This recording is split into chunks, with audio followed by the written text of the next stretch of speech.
The following video has been brought to you with limited commercial interruption by Internet Commercialism.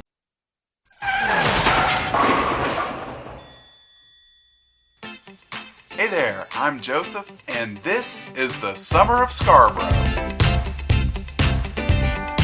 This year marks my 15th anniversary as a content creator on the internet, and this summer I'll be talking about what went into the making of my creations over the past 15 years. To kick off the Summer of Scarborough, I'll be talking about the one that started it all. That's right, Moron League. Moron League later. Blanco. His mind is a blank void. Not. He's tiny, but he's brainy. Bang. He's got an itchy trigger finger. And Bupkis. Well, he don't do squat. Moron League Later was my very first YouTube production in 2007, and honestly, after all these years, I'm not even really sure what I was thinking when I created this thing. I mean, I had no idea why I thought it was such a good idea to take the Nerdlucks from Space Jam and put them into a format that was an homage to the old Nickelodeon show Action League Now. I guess because other people on YouTube at the time sort of did the same thing by making videos in the old Action League Now animation style known as Chuckimation, I thought I could do it myself as well. Now what really boggles my mind even after all these years is that once upon a time, Moron League Later was my most watched video on YouTube with 20,000 views. And back then, that was kind of a big deal. And honestly, I have no idea why it was as popular as it was. I'm sure part of it was because back then YouTube certainly wasn't as big as it is now, so there wasn't much to watch in the way of original content.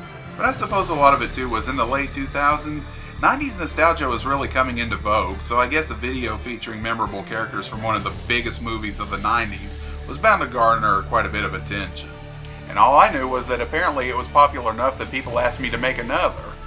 So a couple of years later, I did just that, with Moron League's sequel.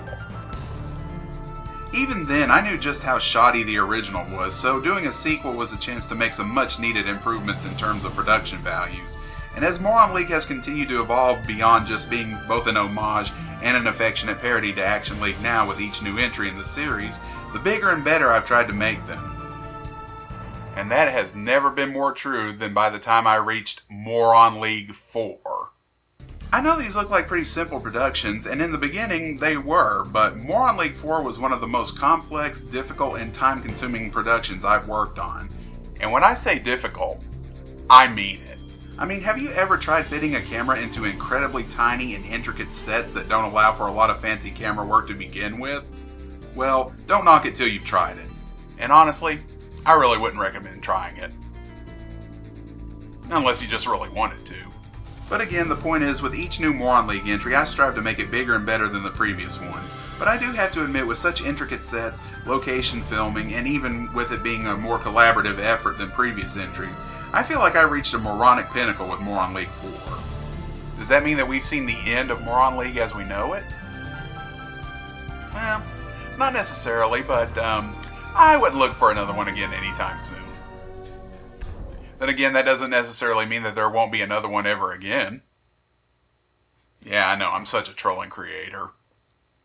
Hey, talk about your limited commercial interruptions, huh?